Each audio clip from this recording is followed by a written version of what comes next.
Pemerintah akan terus menggencarkan program pasar murah di tengah dinamika harga kebutuhan pokok.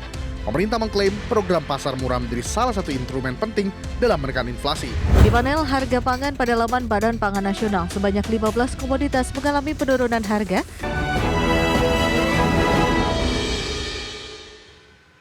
Pemirsa, terima kasih Anda masih bersama kami. Pemerintah akan terus menggencarkan program pasar murah di tengah dinamika harga kebutuhan pokok. Keberlanjutan program pasar murah perlu diperkuat agar daya beli masyarakat tetap terjaga dan menekan laju inflasi. Pemerintah akan terus menggencarkan program pasar murah di tengah dinamika harga kebutuhan pokok. Pemerintah mengklaim program pasar murah menjadi salah satu instrumen penting dalam menekan inflasi. Menurut Menteri Dalam Negeri Tito Karnavian, keberlanjutan program pasar murah perlu diperkuat agar daya beli masyarakat tetap terjaga. Tito meminta seluruh kepala daerah untuk lebih aktif melaksanakan program pasar murah.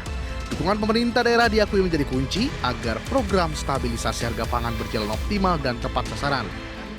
Andil inflasi, deflasi, kelompok makan minuman terutama memang harga tomat. Kita memang harga tomat agak turun. Kemudian cabai rawit ya itu juga menjadi penurun inflasi.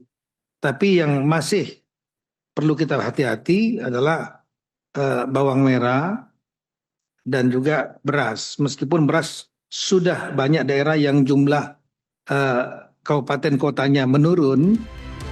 Berdasarkan data Badan Pusat Statistik, inflasi tahunan pada Agustus 2025 sebesar 2,31%. Angka ini turun dari inflasi Juli 2025 yang mencapai 2,37%. Inflasi Agustus disumbang dari kelompok makanan, minuman, dan tembakau, dengan inflasi sebesar 3,99 dengan andil inflasi 1,14. Dari Jakarta, tim liputan IDX Channel. Ya, berdasarkan data Badan Pangan Nasional, harga pangan mayoritas turun pada perdagangan Selasa. Ya, cabai rawit merah mengalami penurunan harga paling dalam, yakni 6,7% menjadi Rp42.443 per kilogram. Rata-rata harga pangan mayoritas turun pada perdagangan Selasa. Di panel harga pangan pada laman Badan Pangan Nasional, sebanyak 15 komoditas mengalami penurunan harga dan satu komoditas lainnya naik. Jika dilihat dari presentasenya, cabai rawit merah mengalami penurunan harga paling dalam yakni 6,7% menjadi Rp42.443 per kilogram. Kemudian harga bawang merah anjlok 5,47% menjadi Rp43.503 per kilogram. Di sisi lain, harga daging sapi murni dilaporkan lebih mahal 0,56% menjadi Rp135.842 per kilogram. Sementara itu, Bappenas mencatat bahwa penyaluran beras program stabilisasi pasokan dan harga pangan telah mencapai 303.187 ton atau setara 20,21% per 1 September 2025. Tim Liputan IDX Channel. Pemirsa, produksi beras nasional hingga Oktober 2025 mencatat surplus sekitar 3,7 juta ton. Peningkatan produksi ini ditopang oleh meluasnya luas panen padi yang kini mencapai 10,22 juta hektar. Laporan Badan Pusat Statistik mengatakan bahwa produksi beras nasional hingga Oktober 2025 mencatat surplus sekitar 3,7 juta ton. Temuan ini memperkirakan produksi beras nasional hingga Oktober 2025 mencapai 31,04 juta ton, melampaui kebutuhan konsumsi nasional yang pada periode yang sama diperkirakan sebesar 27,3 juta ton. Peningkatan produksi ini ditopang oleh meluasnya luas panen padi yang kini mencapai 10,22 juta hektar, naik 11,9% dibandingkan periode yang sama tahun lalu, sebesar 9,13 juta hektar. Potensi produksi beras sepanjang Agustus hingga Oktober 2025 diperkirakan sebesar 9,11 juta ton atau mengalami peningkatan sebesar 0,36 juta ton atau 4,17% dibandingkan dengan periode yang sama tahun lalu. BPS meyakini tren positif ini akan terus berlanjut hingga akhir tahun seiring dengan musim tanam kedua dan ketiga yang sedang berjalan.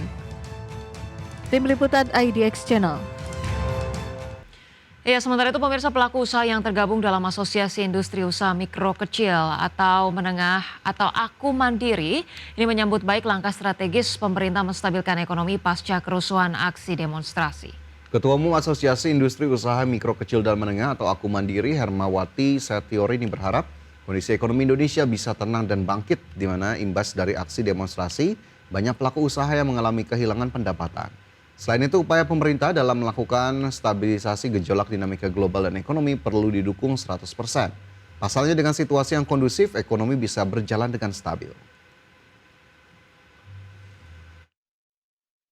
Berharap Pak Prabowo benar-benar bisa memulihkan ekonomi, khususnya pelaku UMKM. Ini benar-benar teman-teman di UMKM anggota aja sudah posisinya udah ngeluh gitu. Mereka nggak bisa jualan gitu. Jadi mereka hanya mendapatkan masukan yang misalnya warga sekitarnya saja beli. Nah itu kecuali apalagi maaf nih, nggak cuma pelaku usaha kecil, yang menengah pun karena mereka di restoran gitu, di mall, mereka kan sekarang pada menghindar untuk ke tempat-tempat ramai itu. Nah itu saya berharap sekali Pak Prabowo bisa, pemerintah ya khususnya, nggak cuma Pak Prabowo ini, karena seluruh lapisan pemimpin kebijakan yang membuat kebijakan baik DPR gitu, baik MPR, baik pimpinan di kementerian masing-masing untuk berbenah diri, menyembuhkan luka dari rakyat Indonesia khususnya yang berdampak kepada. Ya, kalau melihat sejumlah informasi tadi begitu ya, Ca, ini bisa saya simpulkan begitu ya, opini saya adalah kenapa kemudian pemerintah baru merespon kebijakan-kebijakan yang tadinya dianggap merugikan rakyat untuk kemudian dihentikan, pergi ke luar negeri, pajak kemudian tidak dinaikkan, ini hanya dilakukan ketika masyarakat sudah melakukan demonstrasi ataupun unjuk rasa. Apalagi kemudian tadi ada instruksi dari Mendagri untuk kemudian pejabat tidak flexing. Apakah kemudian harus selalu seperti ini, harus selalu huru-hara seperti ini, baru kemudian diingatkan, kemudian kebijakan juga baru dibenahi. Nah ini seharusnya menjadi pembelajaran bagi pemerintah terutama ataupun para perumus kebijakan atau undang-undang dari sisi DPR RI, agar kemudian ya tidak perlu menunggu situasi menjadi chaos terlebih dahulu untuk kemudian kebijakannya dibenarkan atau dibenahi. Betul, sebenarnya kan ini panggilan pekerjaan, tidak perlu menunggu situasi seperti ini, namanya saja perwakilan rakyat. Rakyatnya lagi kesusahan, yang nggak mungkin lah flexing ya, itu sebenarnya sesuatu yang harusnya nggak perlu nggak perlu diingatkan lagi ya gitu. Tapi tadi kalau ada concern juga terkait dengan usaha-usaha kecil yang kemudian akhirnya terdampak akibat aksi demonstrasi, ini salah satunya adalah yang ramai sekali seller di TikTok. Ini banyak sekali yang melakukan protes karena ternyata omset yang dihasilkan dari UMKM berjualan di TikTok ini sangat-sangat besar. Nah ini juga mungkin jadi evaluasi untuk pemerintah, selain daripada ternyata aksi ban live di TikTok ini kemarin juga sangat berdampak terhadap UMKM. Tapi juga selain daripada itu ini jadi cerminan bahwa ternyata pelaku UMKM banyak yang sangat menggantungkan pendapatan ini dari satu aplikasi gitu. Jadi mungkin masih perlu ada perluasan platform-platform lainnya untuk kemudian meningkatkan daya saing dan operasional mereka, bukan hanya terpusat di salah satu atau salah dua aplikasi gitu ya. Ya baik, kita harapkan itu menjadi catatan kita bersama. Dan